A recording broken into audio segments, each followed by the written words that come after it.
Okay, hello. My name is Paul Flowers. I'm the Senior Vice President of Design for Grower. We're here today at the WAF, the World Architecture Festival, and I have the pleasure with me to interview today, for the first time, my first time, Moshe Safdie. And so welcome to the Grower stand. First time for everything. Exactly. So normally, of course, I'm a designer, so I'm not carrying out interviews, but I thought I would take this opportunity after seeing your speech today to maybe just take some time to go through some of the ideas and concepts you have, and then to briefly ask some questions that we've received from the various social media and networking sites of people from around the world, which have, I think, some interesting questions which I'll put to you. Me personally, as a designer for Grower, I think seeing your presentation today, looking at lots of similar issues, issues with volume in our work, issues with how do we tie in, let's say, the human aspect to what we do. And I was quite inspired to learn today about, and I think the topic of your talk with this humanizing the megascape and buildings. And how do you see humanization of architecture going forward? I think humanization is really a question of attitude. We all design and we have different things in mind and different motivations as we design. And I used to like to say to my students when I was still teaching, if you can identify with a person who will live or work or use what you're designing for, and when you're growing, if you just become them, that's halfway to victory. Yeah. I think as designers, we have moments where we're obsessed with certain ideas. I remember times I was obsessed with geometry. Everything I was designing came out like platonic solids, octahedra and dodecahedra, because I was obsessed with geometry. And maybe with less experience at the time, I would be driven by these ideas in spite of what might become slightly distorted kind of spaces that maybe would not make people too happy. I think in time you get to realize you've got to try and become them as you design. And I think then you start thinking of fundamental things. Like in your field, it's something that you hold, that you use, that has to have longevity, that is tactile. And if you're dealing with mega scale of a whole part of the city, it's about light and nature and orientation and a feeling of well-being and so on. But it's always coming back to the people who are affected by our design. Absolutely, and I think that's one of the challenges we face is how do you're creating a product, of course, for many different people to use, and how do you make it relevant? Because of course, even with the building, everybody who enters the building, you almost want to have a personal experience, that emotional connection to the space. And how do you do that? How do you design something for the masses which feels individual and personalized? I think part of the question of design is contending with the world of fashion. Yeah. Versus the world of what I would say is timeless design.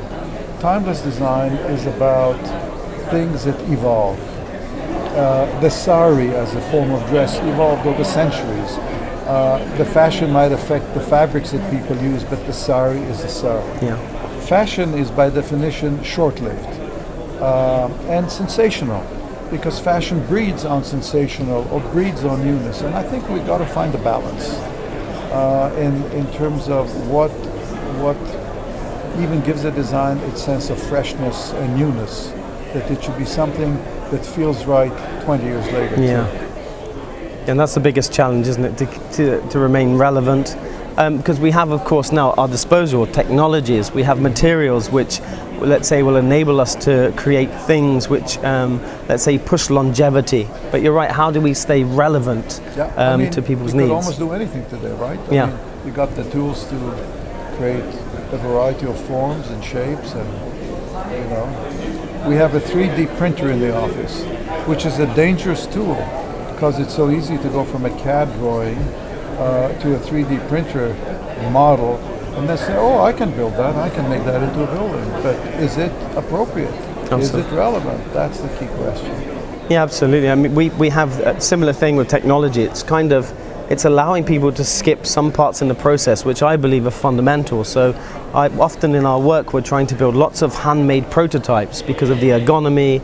I suppose it's a similar way that an architect might look at space and light, but that kind of process in between, the models where people are feeling the weight and how it sculpts to their hand and how they use the product, I think that's an incredible part of the process. Do you see that being removed as we have these new technologies which allow us to skip, let's say, to three-dimensional models? I think tools are a wonderful thing to have, and tools are tools. Young architects tend to think today of some of the tools that we have as a kind of an end in themselves. They should be cautious, because the pencil was a tool, the computer is a tool, the 3D printer is a tool, but they're only tools. What we make of them, what we choose to reproduce, what we choose to repeat is about thinking and about the process of design. So I think the tools that we have really enrich what we can do. For example, ergonomically, you can test things much more deeply. In terms of, say, light penetration in an environment, these tools allow you to look what happens in the sun in the morning, in the evening, in this season and that season. What happens if I change it? What's the impact?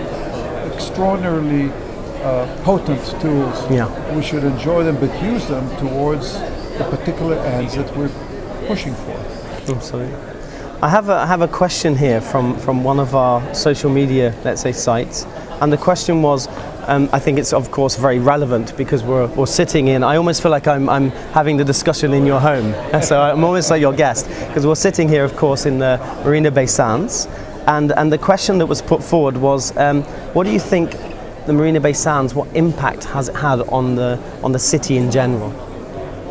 On Singapore? Yes, in Singapore in general. Well, I think it's changed the city in a profound way. The city began to change when the URA decided to create the bay and create a landfill that transformed what was a frontal relationship of city to the sea, with a harbor, into a bay that's enclosed.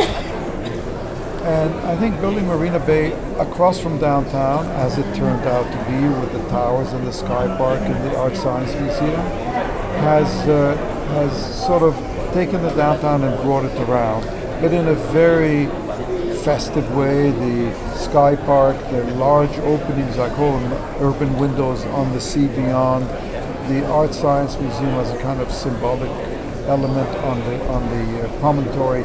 I think that's just become a kind of a symbol of the city, and it's very pleasing for me to see how fast the building can sort of catch on and be identified with the place. And I saw you're working on several new projects, taking forward this concept of, let's say, removing volume, which I thought was fascinating today. Could you elaborate a little bit on that? Well, this of course started with Habitat, where I tried to reconfigure what an apartment building could be like, and so I stepped it and terraced it and created big voids and created sky parks and playgrounds in the air, and that evolved over time. Here we had the opportunity to look at 10 million square feet, mixed use, and to devise urban strategies like the Sky Park and like the promenade and all the open spaces at a scale that I've never been able to do before. And that goes on with other projects. We're designing several projects in China where bringing sort of this three-dimensional world of open spaces of different kinds goes on and evolves as it did to date. But with a similar principle of not, I mean, I remember just to quote you in your speech, with regards to building walls in cities, you're trying to remove the concept of segregating areas and trying to open up the space. High-rise buildings, by and large, when we congregate them in high density, form walls. I mean, you drive in Hong Kong and you see boom, boom, boom, boom, boom, it's like a wall. And you drive in New York, you come along Central Park.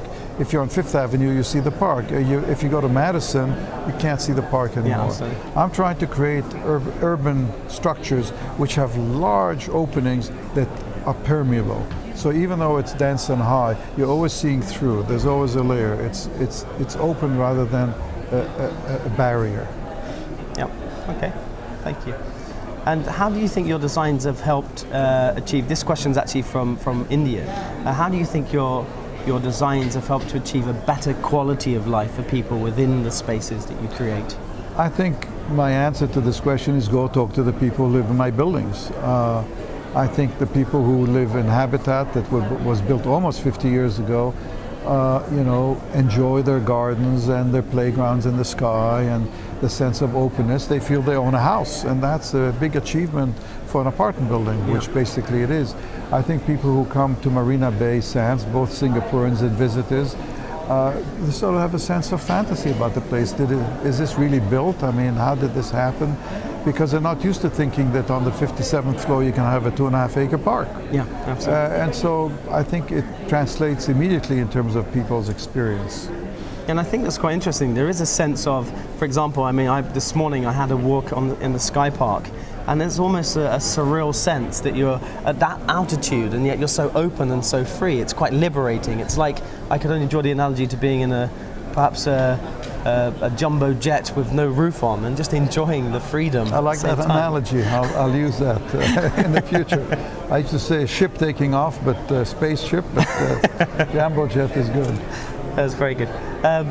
In terms of inspiration, what inspires you? Of course, I mean, I think nature. Clearly, I can see that coming through in your work, and seeing how you integrate nature at every level of the project. But where do you generally draw your inspiration from? I think that nature is very inspiring because nature's design are extraordinary fitness.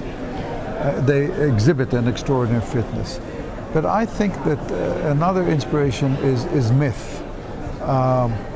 If you think of ancient myth, the Hanging Gardens of Babylon, Jacob's dream of the stairs going up to heaven, these are myths, but they possess in them the archetype of our dreams for the environment. What is the Hanging Gardens of Babylon?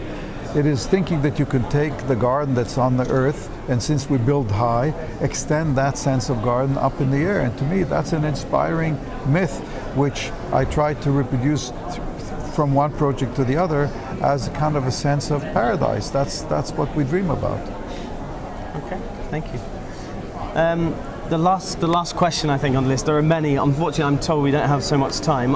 I could sit here and chat all day, quite happily. The last question probably that we could end with is, what do you think of this concept of the WAF this week, and the concept of rethink and renew? What does that mean to you? What does that conjure up in your mind? I think that should be a state of being for all designers permanently in their life. You have to have a critical eye. Now, we have to have our eyes open, and they have to be critical eyes. What does it mean to have a critical eye? To ask yourself, is it good? Does it need to stay that way? And if it's not good, can we do anything about it? You see a traffic jam, is it inevitable? Or can we do something about it? You see an apartment block that looks like oppressive and overpowering and kind of anonymous place. So I think having a critical eye is to rethink and renew. That's what it's all about. So I think it's about a permanent state rather than a theme for the conference for 1 year. Absolutely. I mean, somebody once told me that to be a great designer, great creative, you have to have one foot in the past and one foot in the future. That enables you to learn and respect the past, but to have the freedom to dream of what might be. I like that. That's very good.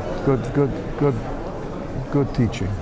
Thank you. Well, it's been a pleasure speaking with you today. Same here. I hope we have fun at the conference in the next 2 days, and thank you for answering all the questions. Thank you. Pleasure. Thank you.